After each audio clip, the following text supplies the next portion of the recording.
man, it's what, like, I feel like this is the first year I'm confident in writing the date. I know that it's 2023. I can write 2023.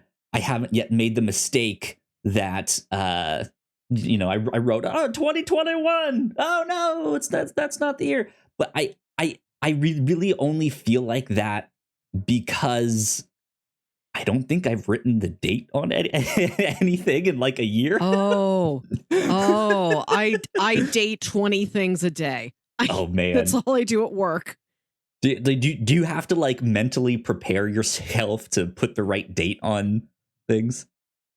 I do, and if I'll memorize one column. Like I have to record every time I escalate a query to my publisher contact. And you write the date of escalation, and then later you write the date of resolution. And I keep flubbing it on the date of resolution from anything so far this year. I find it mortifying. I will go back and like scan through the last several weeks to make sure I've not made any mistakes. Yeah. Interesting.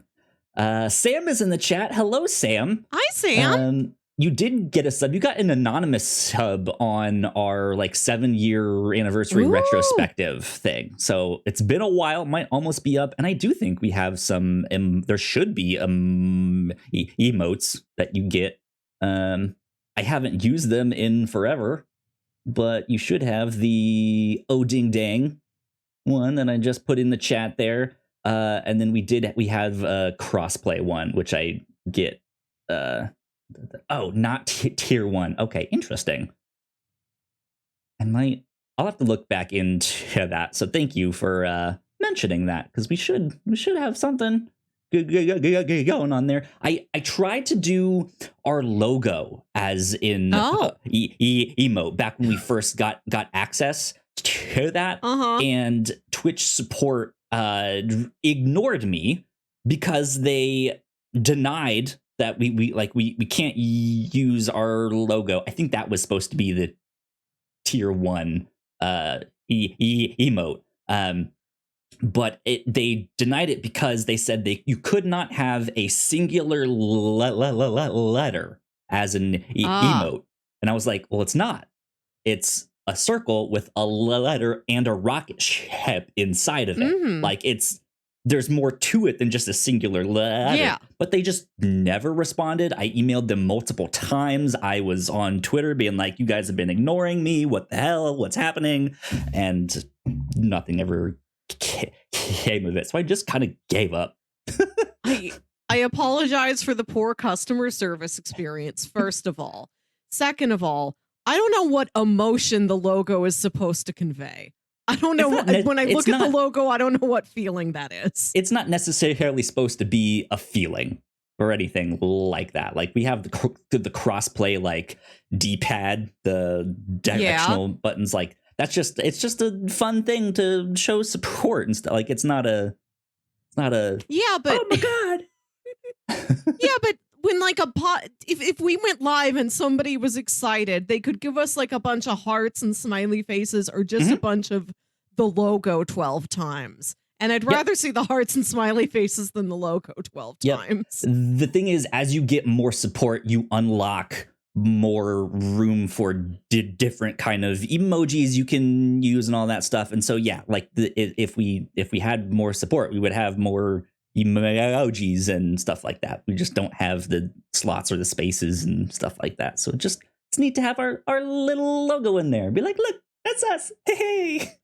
You are the one who designed the logo. I shouldn't tell you put a heart instead. The logo is your child. The heart's already there. Yeah, you can already just do a heart and stuff like that.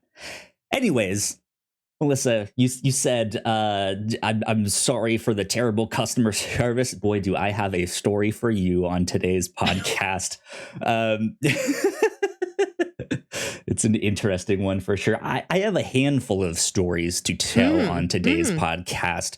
But first things first, we have some things to plan out for the year. Not planning too much. First.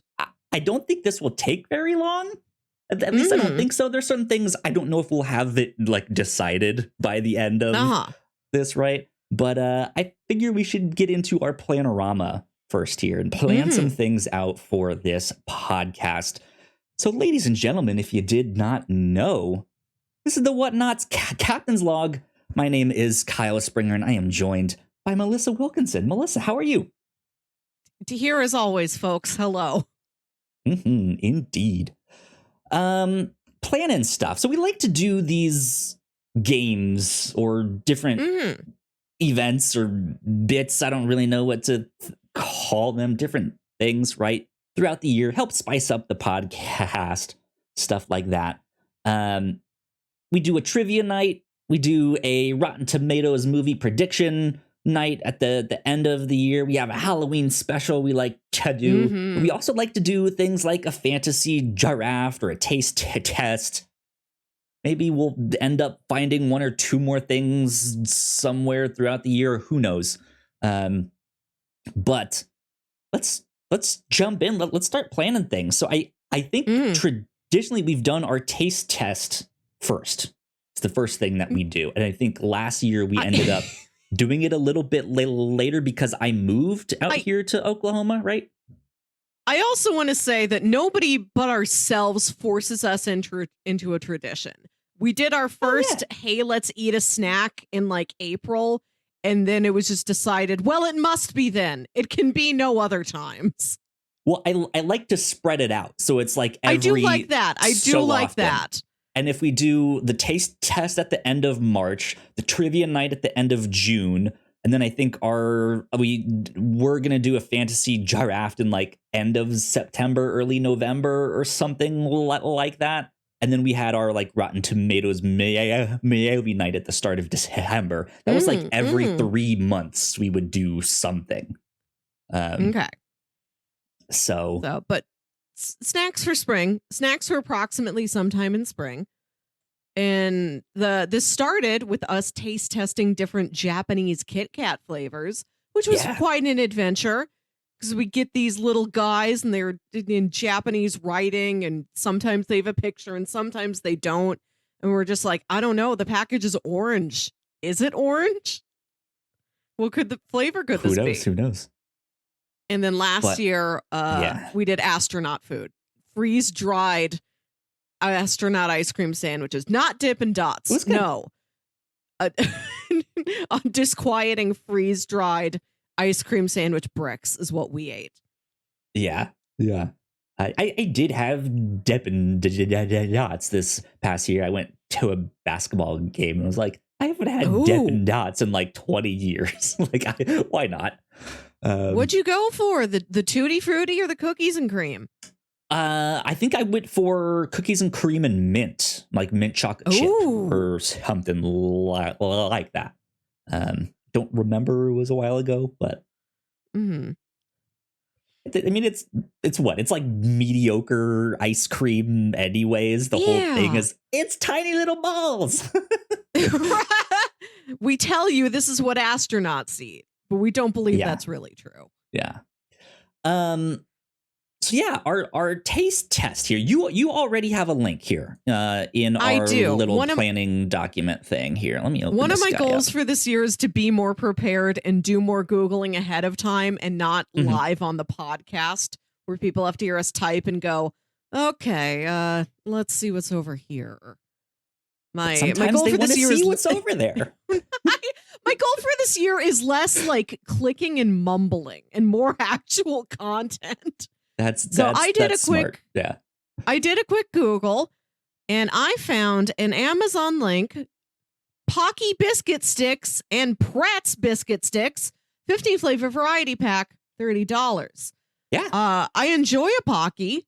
I enjoy the flavors I may encounter in my local stores, like a World Market. But I know there's got to be more flavors out there than just like the chocolate and the strawberry and like the occasional matcha. And this is a pack that involves not only the sweet Pocky, but some of the savory Pretz sticks. And I've never encountered one that says corn right here on the image. Oh, just corn. Let me see. Larb! Show this, yeah. I larb you. We can have larb flavor. We can have original flavor. Who knows what that means? Tom Yum Hung. Tom Yum Hung. Tom Yum Hung. I've never experienced whatever the dish is, and I've never experienced a pretzel. I'll experience them both for the first time. Over in the Pockies, we've got Choco Banana, Mango, Classic Chocolate. Harvest, this is like a sweet potato. That's like a taro, an ube. Yeah. We have apple, whole chocolate almond, and blueberry yogurt. Oh, these ones are labeled wholesome. Milky matcha, nutty almond, cookies and cream, and your good friend strawberry. Good source of fiber, crispier and tastier, it says. Indeed. That's an interesting idea. I like that one a lot. We also just watched Madoka Magica on the review show, and there's a character who's eating like the they're called Rocky. It's the knockoff version. So that's a lot of fun. That's a good idea. I like that one. The one I had thought of, I don't know if you have seen this in stores, but Cinnamon Toast Crunch has been trying out a lot of like new flavors and stuff. They had one I had last year. It was like their Dulce de Leche one, I think, which was good. Not much of a difference in that one. It was just like, okay, it's maybe a little creamier, but I've also seen like I'm not sure spicy is the right word, but they have like a hot cinnamon toast crunch. I've also seen them do like cinnamon toast crunch popcorn and stuff like that. Like they have some other things out there that I thought could be a good thing, but I think, Melissa, you came prepared and you were like, bam, let's do this. And I think I thought about this a good idea. Very hard. Like there's lots of foods that I would love to eat or beverages I would like to drink that I think would be fun to explore, entertaining to sample. But they come in too large of a package, and it's just impractical for each of us to individually order like several boxes of cereal. Yeah. So I'm like, what's small? Pockies are never that big.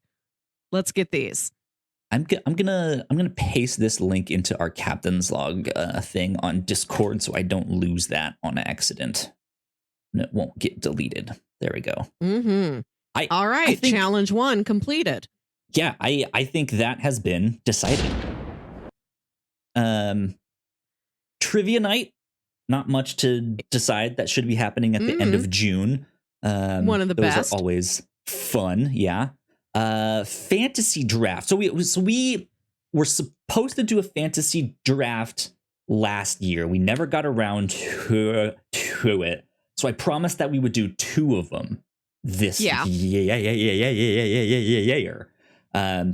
Partly we never got to it because we wanted to have more people on that one than just us 2. Those I think work better when there's more people involved. So we were just like, let's push these back till we can get some more people on them. But the one we were supposed to do last year that I think we should still do at some point this year is the best opening like theme song, opening credits to a TV show. I still think that's a great idea. I think we should do that one. But let's do a second one. What are some ideas for a fantasy draft that we could do this year as a second one? I secured the interest of friend of the show, Jack, who joined us on our initial fantasy draft, which was candy. That's why we did it in September, because it was kind of loosely Halloween themed. We kind of went at it with the approach of, it doesn't have to be a trick or treat candy, but what do you love to see in your trick or treat bag? Like think of those candies and then start there, and then we see where we go. So that's why it was where it was. So we can put these 2, I think, anywhere it seems fitting for whatever we decide the topic is. That was the right time for that topic. Sure. I was talking with Jack about this, and we suggested best needle drops in movies. Okay, let me write this guy down here. And we were thinking maybe in like April or May, sort of in honor of Guardians of the Galaxy, the third and final one of those coming out. King of the Needle drops right there. Yeah. If we're speaking music, we could do best soundtracks. Oh, that's an idea. Like soundtracks, like original or compiled songs separate from instrumental scores. I don't feel like I know enough to do scores, but I could do soundtracks. I feel like soundtracks would be interesting because those are oftentimes the needle drops that are in that stuff, but it's not just the singular one. It's the like, man, yeah, you remember the Space Jam soundtrack? What a banger, right? So many songs that were good on that, whereas Guardians of the Galaxy has their mixed tapes. Exactly. Right? Yeah. Okay. I like That's that as a variant. Best soundtracks. All right. We'll consider those are brother options. We'll see as we get closer specifically which one we are leaning towards. Whole soundtracks or individual music scenes within movies. Sure. Let me ask you this. Do you have any idea for one that could be like not movie or TV related? Oh, no, never. The other idea, well, the other idea I had was fictional parties you want to go to. Like not fictional you party. Imagine like ones, a party, but right, it's like a party that have already existed in a movie. In fiction. This could be movie, could be a comic series, a book. It could be, it was described in a rap song. Any party. It could be a party from a commercial. Okay. If you really want to go to like when the mac and cheese cheesy dinosaur like turns a kid's house cheesy, like you can choose to go there. You can go to one of those. Interesting. Best parties? Fictional parties you want to go to, which is borrowed from All Fantasy Everything, the podcast that I lovingly borrowed the initial concept from. Right. Jack and I love that podcast. Let's do our own fantasy draft. Here's another spin on that one. Best ways to ruin a party. No, let's enjoy the party first. I want to start positive here. I mean, you can have a positively fun time ruining a party. Let's see. We'll skip that one. Let's see. Best. Does it have to be best? We could. We could also do these forms of fantasy draft where you are building to something. It's not just like a list of these are my top 5 things. And whatever the category is, I really want to get my top 5. We could do something where it's like you're assembling something with each of your drafts. I did like that one time we did I think we did it kind of impromptu, but it was like build your own fictional TV show. Choose the actors you want. What's the plot? We did it on Patreon. I believe Ignacio was there to join us. It was 5 movies you want to build your own cinematic universe out of. Well, we did that, but there was another time where we talked about like it was here on the Captain's Log where we were like building like what actors would you like if you were to pick the actors and the plot for a movie, all of that stuff. Like who would be in your heist, in your movie, in whatever it was there. And that's why like I think it was just kind of an impromptu thing based on something I had watched. I had seen an actor that I had liked, and I'm always like, man, I love that actor. Whenever he's in something, I would love to have like I would love to have him in. I don't remember this episode, shows. but I am positive that if you wanted to pick an actor for a heist, you picked Kirk Acevedo. Yeah, he I'm sure he was on my team. Yeah. He's great. I love him and stuff. Yeah, that was like 2 years ago, I think, that we did something like that. That's why I'm vague on it of just like I don't remember I'm when having or how trouble we did recalling this one. So if you can remember it, please send it to me. I'll re-listen to that episode. I'll have to go back and find it.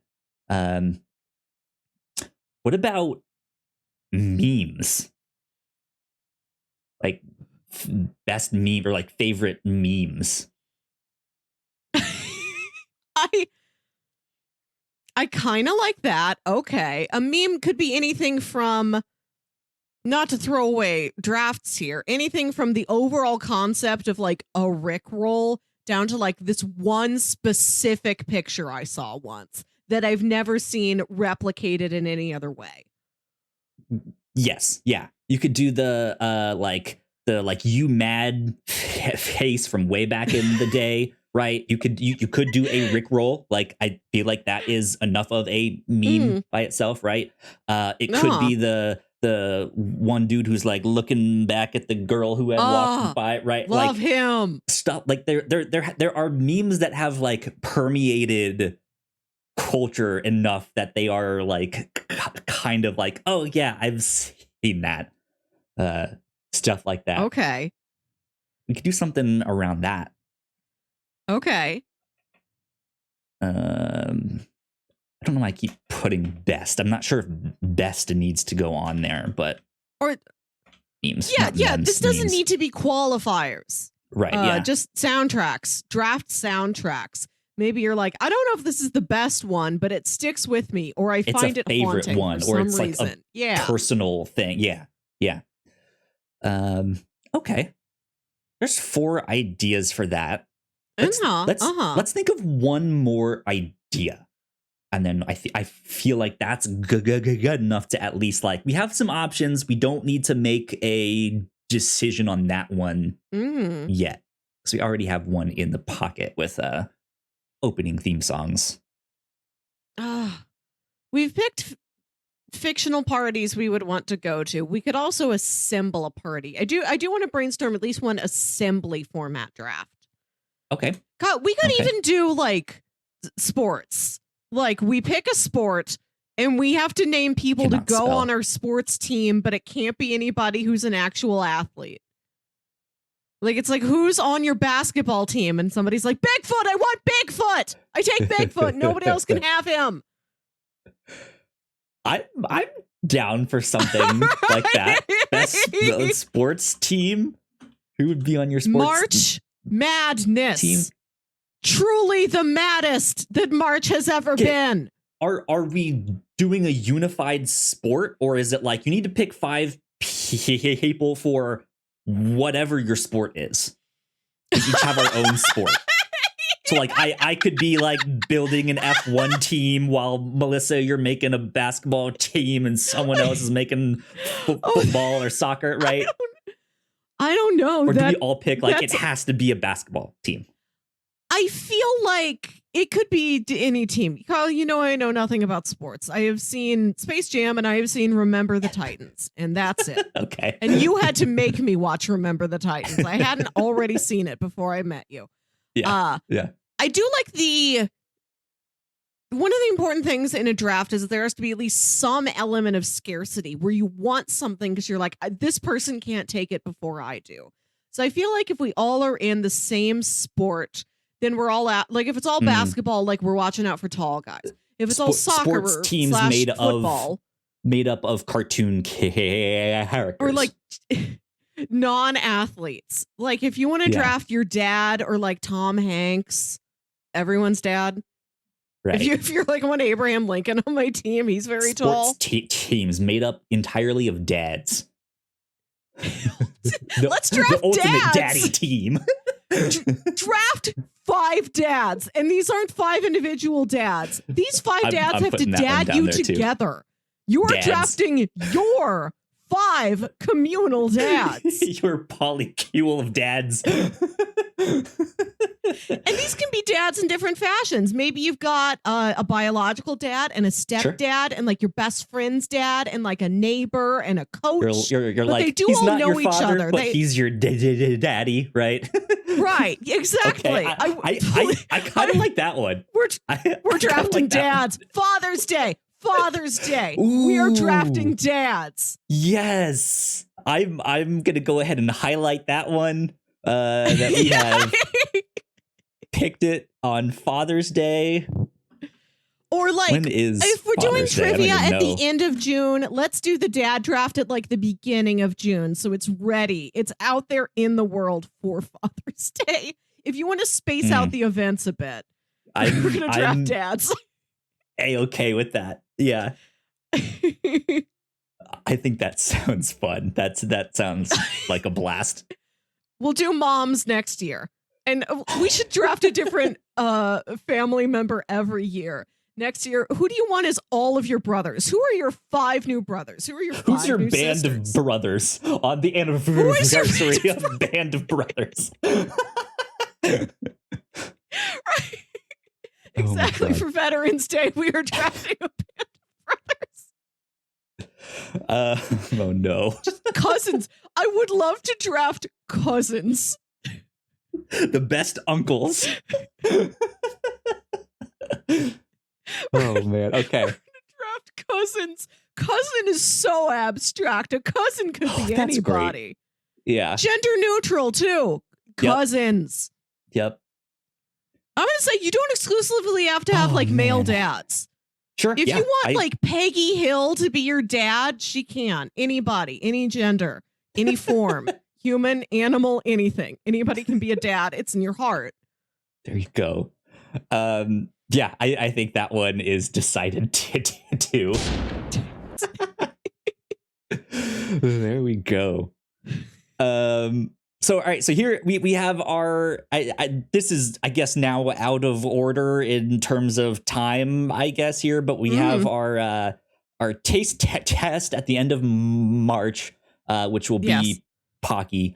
Our trivia night at the end of June. Our fantasy draft, our number 1. I don't know when we'll do these exactly. I had thought at the end of May or September. Yeah, we'll do one then too. We'll do one in like May or like early June. We're gonna draft dads, and then we'll figure out what we're gonna do in like September. Yeah, well, the opening theme song one that we said we were gonna do. Okay. If it's been on the board, all right. That's a good one. Yes. Since we promised it last year and never got to it, I think we need to do that one this year. Okay. And I feel like Dads is ridiculous enough that it's okay to follow that one up with the slightly more regimented TV theme songs. Yes. Yeah. Yeah. Yes, we got that. Of course, we have our Halloween special, which is always a fun time, and our Rotten Tomatoes thing at the end of the year. I think that's it. I think we're good. We've planned out some fun activities for us to do here on the podcast. This is cool. Good stuff. And who knows what else we're going to run into as the year goes on. Last year, to honor the release of The Batman, you gave me the Riddler's Riddle Challenge, reading me the Riddler's own riddles from the history of Batman comics, cartoons, and video games. So that was a one-off. We might come up with some other special one-off this year. Yeah. What do we do to celebrate Mission Impossible? Dead Reckoning. We had to bring the Reckoning to life. There you go. There you go. I think we will take a quick break for some housekeeping. And then when we get back, Melissa, we can get into your cinema corner as well as these 3 stories that I have to share here, including one about some bad customer service. An anthology of tales from Kyle. Indeed, indeed. We will be right back. Here at the Whatnauts, we make multiple different shows, and a lot of hard work goes into making them, so we would love it if you check them all out. If you enjoy our shows, patreon.com/thewhatnauts is the best place to show your support. For just $1 a month, you can get early access to episodes, and at our $3 tier, a Patreon-exclusive podcast, The Pilots Club. You can even get a shout out and thank you on most of our shows at the $5 tier. And if you're one of our patrons already, thank you so much. It means the world to us. You can find out more information on our website, thewhatnauts.com, as well as your favorite podcasting platform of choice. When you type in The Whatnauts, all of our shows will pop up right there. Just don't forget to give us a nice rating and review if you like the shows.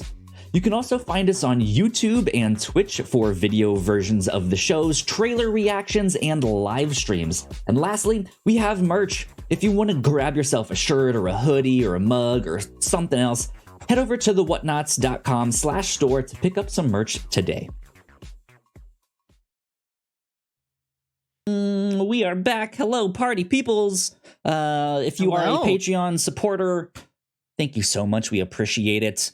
It means the world to us. Cool things that we've been up to here at the Whatnauts, of course, on this year podcast, the Captain's Log. Last week, we asked, what if new constellations? When did they stop making new constellations? They probably didn't, is the truth. But we don't hear about the new ones, right? I know they updated the Zodiac where there's like a 13th one now, but I don't know if the constellation itself is new. It wasn't easy to find the answer in a quick 3-second Google. The latest constellations added to the solar system. There's no like Godzilla constellation out there, at least that I know of. There should be. Why not? International hero, French children. Yeah. So we asked stuff like that. I also gave a bunch of stats on all the movies and TV shows I watched and comic books I read to talk about exactly how much of my life I wasted last year. It was a blast. On the review show this past week, we covered Madoka Magica, a magical girl anime that has a darker twist to it, for sure, but ends on a hopeful positive note, which is a good thing. That one's a lot of fun. It was also our first magical girl anime that we've done on the review show, so that was neat. It was fun. And last but not least, over on the Reactor Core, we did our first reaction to The Last of Us episode 1. That show came out it's coming out on Sunday nights on HBO Max, because I think they're putting it out on HBO at the same time.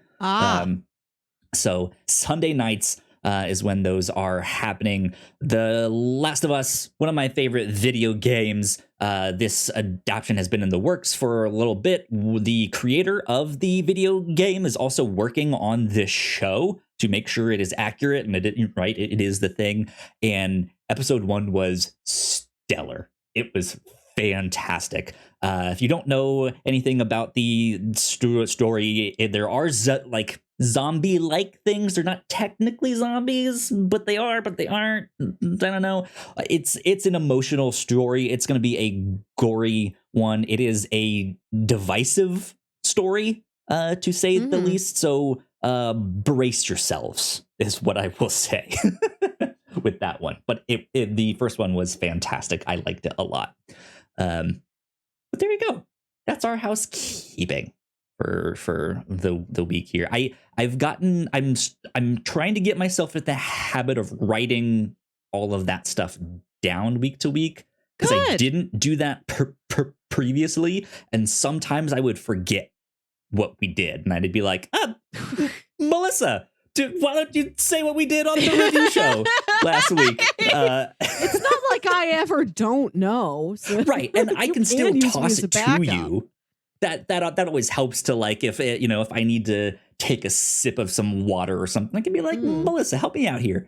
But I need to write this stuff down so I remember it.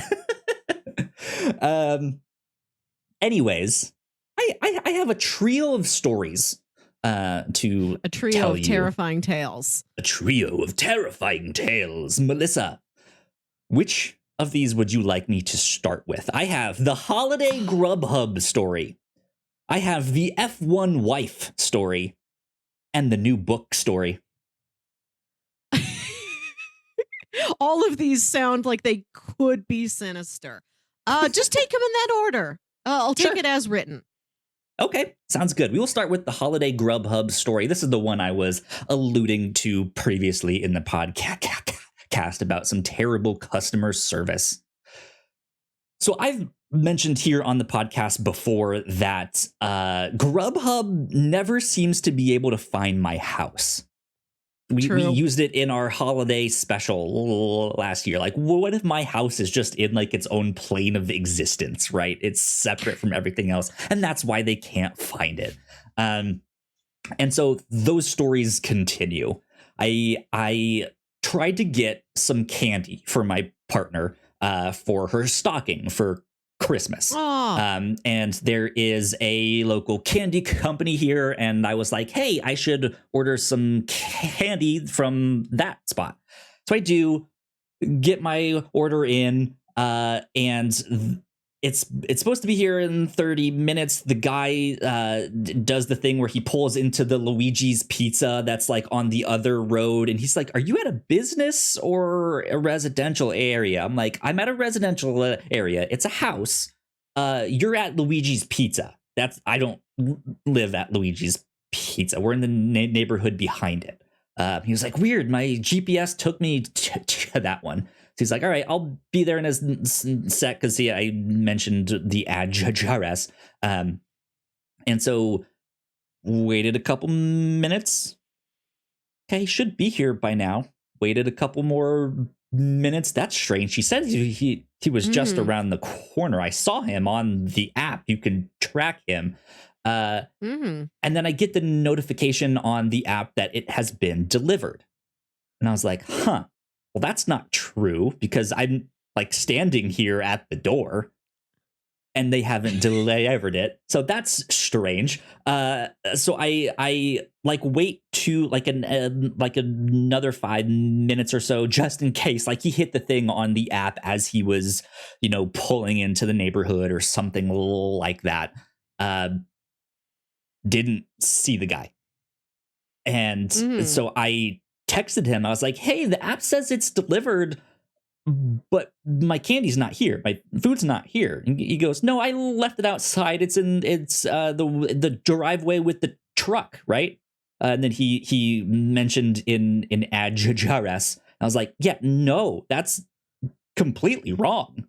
And then he was like, oh, sorry, I said the wrong address. He sent me a second address, which was also completely wrong. And I was like, that's wrong again. And then he was like, oh, well, then you put the address in wrong in the app. At which I was like, no, I did not. And I screenshotted the app and sent it back to him. At which he just stopped responding. So had to reach out to customer service to get them to like redo the order and like send it, and that person got it here just fine. But it was just this idea of like, how do you quote me the wrong address?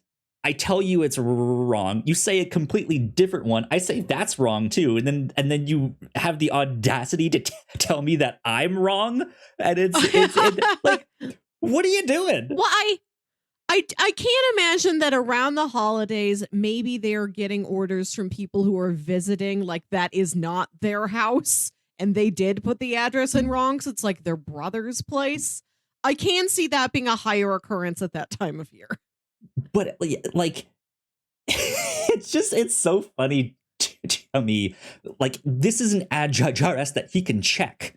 Like, it's right there in the app, and I'm looking at the same info that he has, and he's quoting two different things that aren't the one that I have here in the app. Like, well, what is happening?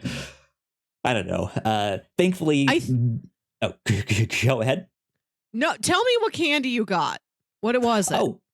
So we got these two. Well, I had to get one thing for me too, because it's candy and I have a big sweet tooth. But we got these candy bars from Hammond's. I don't know how local they are. Local-ish. I don't know how local. But Rachel got a chocolate and peanut butter one. I got a chocolate and caramel one. I got her some like Nerds ropes stuff. I also got her their like homemade like chocolate covered cookie dough bites and their chocolate covered caramel bites, just little bags of each of them there. So little just small mix of candy there. So good treats. Yeah. I think what you need to do is just put some very obvious decoration on the front of your house that you can include in the notes. Like, this is the house with all the flamingos. Yeah. Right. Yeah. No, something nobody else has. Put a gargoyle on your house. Sure. Yeah. We're the one with Bigfoot out front. We're the one with the Shrek mailbox. Do it. That would work, What's stopping you? Right? Shrek mailbox. Who else has that? Who knows? It plays All-Star when you open it. Now I'm a believer. God. Yeah, so that was that story, and it was interesting because I had to sit on that story, and I couldn't tell my girlfriend about it until she opened up her stocking stuff and got all of that. And I was like, I have to tell you a story. But yeah, that was good. That was fun. Next up on my trio of stories, so I have mentioned previously here on the show that I'm trying to get into F1, the Formula One racing. I've been listening to a podcast from last season's races just to kind of familiarize myself with the coverage, the players, the terminology, all that stuff. But Netflix has a show, Drive to Survive, which I think is a fantastic show. If you guys are interested, go check it out. It is like a docu-series that is a dramatic like retelling of certain stories about this season. They focus on different drivers, different team managers, all of the drama that happens in there. It's a lot of fun to watch. But we just finished season 2, and then I think at the end of February, season 5 is about to come out here. So we still have some more to do. But that means like the stories we're watching are from like the season 2 was 2019, I believe. So season 3 is going to be 2020. The pandemic hits, like all that stuff. It's going to be interesting. But in season 2, we are following one of the team managers. His name is Christian Horner. He's the team manager for the Red Bull team. And it shows him just in like a not side story or plot. Like it's not plot relevant, but sometimes they show you like at their home with their families, stuff like that. And he's preparing like a surprise birthday brunch for his wife. And his wife enters the room and the camera kind of lingers on her as like, surprise, I'm here. And then they go about their stuff. And so I kind of took that as odd. Like, are we supposed to know who his wife? Like, they haven't mentioned who his wife is yet. Are we supposed to know who his wife is? And then I just let that go. But then like 5-10 minutes later, it shows them on their ranch, I guess is what it did. They have a lot of property. F1 is a very, very expensive sport. So to be in it or involved, you kind of have to have money. And they are leaving their property in a helicopter to go to the wife's event. And again, they haven't mentioned her name and they haven't mentioned what this event is. And so I'm like, I feel like we should know who the wife is. In the show, they're talking about how hard Christian works and the pressure that he's under, the stress, and how she only works for 3 months out of the year, but she works harder. She thinks hers has more pressure because it's so condensed into those 3 months, and that's it. And she doesn't have to work the rest of the year. And I'm like, well, she must be famous or something. Like to only work for 3 months out of the year and not have to do all of that. So I look her up And yeah, she was a famous singer, songwriter, and author. I'm writing all that stuff. I don't recognize her actual name, but then it says also known as Ginger Spice. And I was like, oh my God, that's Ginger Spice. What is happening? I get it. This whole time you're telling the story, I'm like, this is a tale of Kyle's famous face blindness where you never remember anybody. Let's also put that on Rachel. I presume Rachel has an excellent memory. I have no reason to believe that she doesn't. Well, this is going to end with you failing to recognize somebody very famous. Right. She should probably have known it more than I do. I was never a Spice Girls fan. You weren't a Spice guy? No. I grew up in that time period, right? Like I know the Spice Girls, but I don't know them like that enough to like recognize them. So I'm like, I have no idea who this is, but I feel like we should know. And then I'm like, oh my God, it's Ginger Spice. Holy shit. Like, what is happening here? That is perfect. Yeah, this is great. I also would not have placed Ginger Spice. That is the perfect level of celebrity where you're like, I feel like I do know this woman from somewhere, but I sincerely cannot place her. Exactly. Perfect level. Exactly. Perfect ending to the story. It was fantastic. So, they have a lot of money for sure. Mm-hmm. For sure. Well, my last story here is about a book. So I went to the comic book store yesterday, picked up my comics, and I was deciding between two different mangas that I wanted to get. One of my favorite mangaka is Naoki Urasawa. I like his books a lot. 20th Century Boys, Monster, Pluto, all that stuff. They are fantastic. There's a couple of his books, though, that I have not picked up yet, or I've not read. So I was like, I could get this one. It's just like a 1-volume graphic novel. Like, it'd be kind of nice to check that out. But I have a lot of his books already. There's this other book that the shop got in recently that I've had my eye on for like a decade. I'm not as familiar with the creator. I've heard the name, but that's about it. And a podcast I used to listen to a long time ago mentioned it, and one of the hosts on there who I respected his opinions and stuff was like, this book is sweet. And so I decided to go with that book, and it is it's a big, thick boy. This is part 1 of 4, and this is A History of Japan, Showa. The year is 1926 through 1939, and this is written and drawn by Shigeru Mizuki. And I take this up to the counter to buy it, and the guy who's working the counter, we like him a lot. His name is Joey. He's fantastic.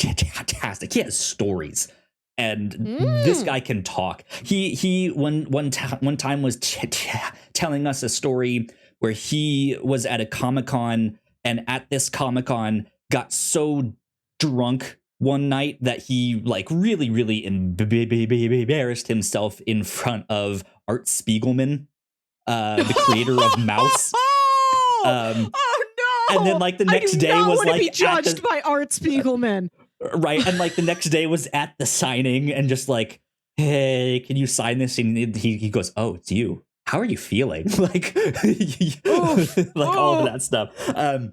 A gentle soul. I think it was that same weekend. Ended up I forget who it was exactly. It was someone else in the comics industry. I think it was Frank Miller's ex.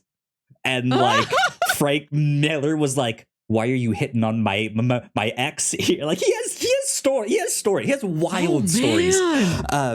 And so he pointed at this book, and he goes, you know about the author of this book, right? I'm like, I've heard the name. I don't really know anything about him. And he goes, well, the guy went to war. He fought in what I'm assuming is World War II, but I could be wrong. But he fought in the war, lost his arm. He was an artist, lost his arm, like the one he used to do all of that stuff, had to teach himself how to draw again with his other arm. And that's these books here, which I just think is fascinating. To which I was then like, well, have you read My Favorite Thing is Monsters? Because that book is incredible. And if you know Emil Ferris's story, she, if I'm not mistaken, got the West Nile virus, was paralyzed from like the neck down for a little while, had to go through a bunch of physical therapy, ended up being able to move and stuff, but had to like reteach herself how to draw. And My Favorite Thing is Monsters, the art in that book is phenomenal, and it's all in ballpoint pen, and it's gorgeous, and it just like it's incredible artwork that's just like I can do a stick figure, like it just makes me want to lie down, right, and just be like, well, okay, I quit. Kyle, could you even draw our logo freehand, or could you do it digital only? Could you only assemble the shapes? I could. I used to draw a lot more when I was younger. I do like working with computers. If I sat down and practiced for a little bit, I could probably get there. But yeah, I have some drawing skills. Kyle, not much that I would like brag about it, but yeah. This is one of our episodes. It's a drawing contest. It doesn't matter what we're talking about, but both of us have our heads down, and by like within 5 minutes, we have to draw like the best Pikachu we can, and then hold it up to each other and see who wins. Sure, yeah. All I can draw is Pokemon. I don't know how to draw real animals. Draw Pokemon from memory. Draw me. Yeah, that's what it is. Draw Pokemon from memory challenge. Draw Executor. Draw Weeping Bell or whatever, right? Yes, something like that would be fun too. But yeah, no, my drawing skills aren't that good. But yeah, so I like this. I'm writing this down. Those are my stories. Just like I bought this book not knowing that, and yeah, had to reteach himself how to draw. Not, the artwork is neat. It's cartoony, but it's fantastic, or at least some of it is cartoony. There's some like realistic bits in here too, but yeah, it's neat stuff. Nice. Kyle, I want to ask you, what is the least movie you've ever seen? You might have to define that. Like, what do you mean by the least movie? Like, do you know when we went to see, we separately of our own accords went to see Amsterdam, and I'm like, that movie feels like the fake movie from inside another movie. I'm not talking about that. I'm talking about a movie you saw that you had trouble making sure was defined as a movie. Oh, ooh, that's a lot more interesting of a question than I thought this was going to be. I was prepared to say Velocipaster, as in like, man, that it's so low budget that like they had like some of their special effects is like text on the screen that says explosion, right? Okay. Like, it's that stuff like that I don't know if I could really be like, it's a movie, I guess, but I don't know, like that feels like more of a deeper question. Like, what is a movie that could also like not be like how House of Leaves is a novel, right? Where like there are these, you get these like different first and second hand accounts. It's letters, it's appendixes, it's stories, it's poems, it's you turning the book upside down. I don't know if I've had that same experience with the movie, except, well, I was going to say maybe the first time I watched Paprika, just because I didn't know exactly what I was in for and how like trippy it was and how the character like moved in and out of those spaces and those dreamlike spaces was interesting, but I don't know. I'm not sure. Well, last Friday night, I went to my local AMC movie theater and I saw something called Skinamarink. Have you heard of Skinamarink? I have not. And I saw this written down on our notes, and I thought at first, just at like a quick look, I thought it said Skinamax. I was like, Melissa, what are you watching over there? What is going on? I was like, oh no, that's about these butts I saw. So many butts in Please such soft describe focus. the butts. Skinamarink is a very small experimental feature-length horror movie that I saw because I was looking at the upcoming features at my local Alamo Draft House, and I saw this mentioned, and it wound up coming to AMC first, so I saw it there. So the little blurb that I got from the blog was 2 kids wake up in the middle of the night to find that their dad is missing, and all the doors and windows of their house are going missing. Which is exactly my jam. Spatial horror, I love it. So rare, don't get enough of it. So I'm like, I am in on this. And I look up the trailer. And the trailer is in very, very low quality, dirty, grainy, fuzzy, like old looking camera stock. And it's just these very sort of dark, abstract shots of these kids like wandering around their house, and then like a door suddenly just boop, just like disappears off the wall. And the trailer starts with this narration that says, in this house. And then it just goes, in this house, in this house, in this house. Okay. Like, that's it. In this house. So I go see the movie, and it is, I have never needed to work harder to just see and hear what is happening on screen. It is purposefully entirely inscrutable in a way that makes me re-examine every time I've previously used the word inscrutable. It is dark. It is grainy. It is very low res. The camera angles are like down on the floor. Everything is shot at these obscure angles. You never see anybody's face. Everybody's shot from the side or from behind, or you only see their feet. Like the camera's on the floor and you see like the little kid's feet walking around. And then it's just the camera's pointed at like the corner of the ceiling, and you stare at that for like 2 minutes while you hear vague like bumping around noises. I saw a review that said, the reviewer wrote, my kindergartner will sometimes steal my iPhone and take a bunch of random pictures of the floor and like 2-second videos. And that's what this movie feels like. The audio quality is so low, and most of the stuff, it's inaudible a lot of the time, but frequently it is subtitled, and often they will subtitle things that are like, that's absolutely inaudible. Like, I didn't even hear that there was a sound. And it's dark, and your eyes are like searching this like blurry, wiggly darkness to see if there's anything in there. And it starts like that. From beginning to end, all 100 minutes, it operates like that. Wow. It doesn't ease you into it. It doesn't let up. It is that experience, this like fighting to peer into the dark experience for 100 minutes. Huh.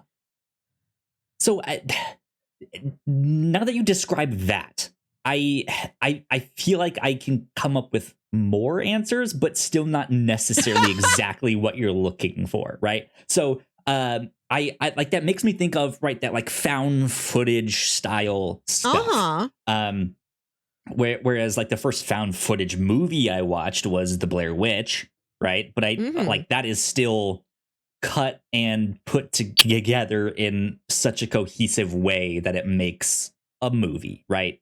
I did not walk away from that being like, well, I don't know if I'd call it a movie, but it was a movie, right? But The first time that I watched the like Marble Hornets YouTube series, which is where Slender Man came from, if I'm not mistaken, right? Like that stuff to me, not a movie by any kind of like movie definition, but what you described is a lot of like what happened in this. There are like clips of like YouTube videos that is like, here's the next video, but you're almost confused as to what the purpose of that one is. But because there's other scary things, and you know there's this like this narrative unraveling, you're still trying to dig into these things, right? That would, I think, be the closest. I do remember you talking about Marble Hornets once on an old episode of the Whatnauts. I believe Whatnauts episode 1, which you tell nobody to listen to, but I choose to listen to, almost out of spite. Don't be like Melissa. it's I'm the only audience member.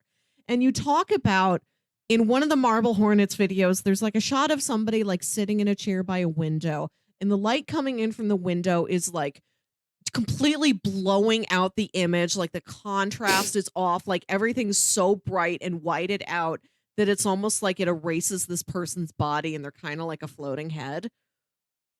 That thing you described to me is reminiscent of what Skinamarink is. Yeah.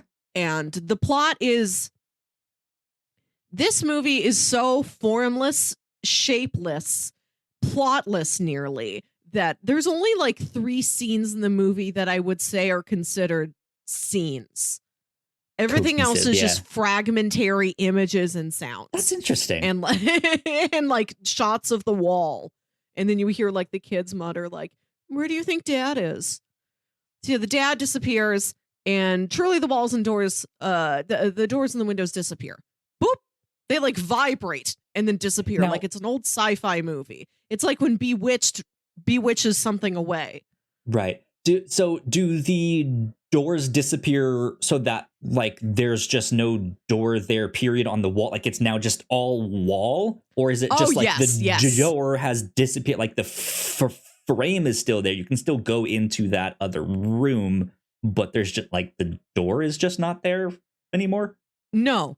Entirely blank. That's happens weird. At night, all the windows disappear, so the entire house is in darkness because there's no windows to the outside. All the walls are eerily blank. The lights get shut out, so the kids just turn on old public domain cartoons on the TV, which are creepy to begin with, and they just sort of wander around with flashlights. Duck and cover. This movie, it is scary. If you asked me, what is the scariest movie you've ever seen? I'm like, well, if you can call it a movie, it is Skinamarink, I think.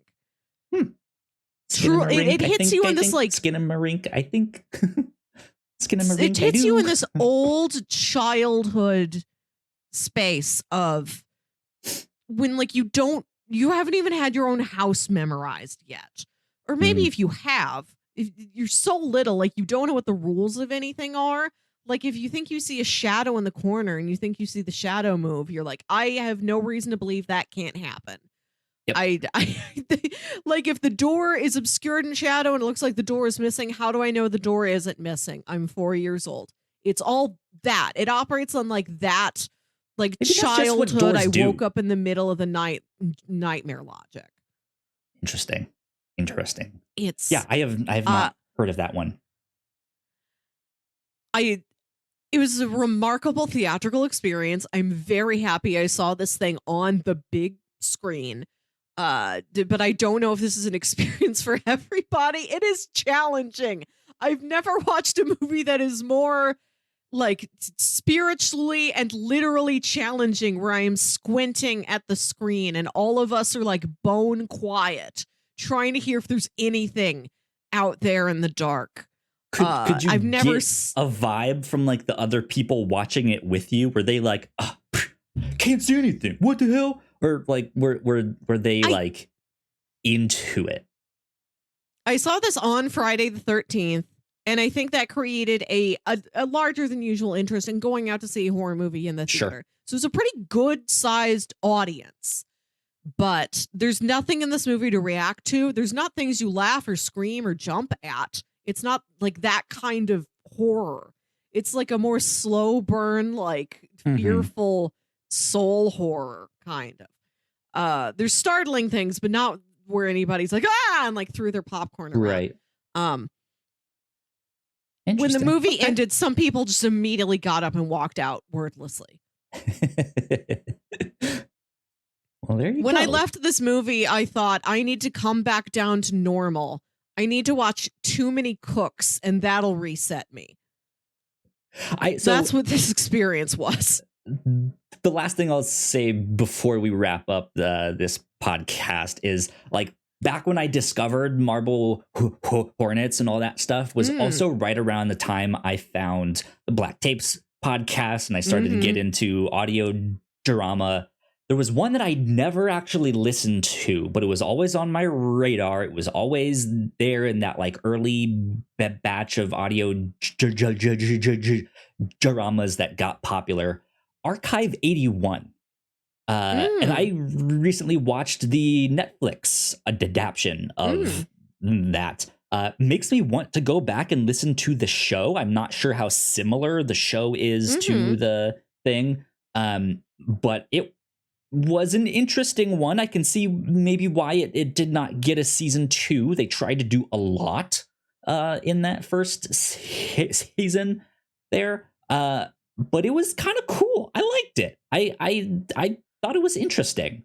It is about this guy who works at a museum, and he is their like audio video person that looks at like old VHS and cassette tapes, the like magnetic like strip style media, and he fixes them, he cleans them, he restores them, all that stuff for this museum. Then there's this weird mysterious company that hires him on a special project where he has to go out to this specific location and be there by himself, isolated, cleaning and restoring and looking at these tapes. And on these tapes that he is restoring, it is these like home video recordings of this woman back in 1994. And she moved into a new apartment building to interview all of the residents of the apartment, to get to know them, who they are, how they got there, what their stories are, because she's working on a dissertation that involves all of that stuff of just like, how did this group of people migrate to this one building? And yeah, as he's watching these tapes, he starts to put together that like, oh, there was a fire and that's how this person was killed. Like what started the fire? How did that happen? Wait, that picture in the background, that's my dog. Why is my dog? Why is she in there with my dog? What is happening? And there's this whole mystery. There's occult stuff. There's people who aren't who they say they are. It's an interesting show. I like the idea. So it has made me want to go back and listen to Archive 81 as a podcast.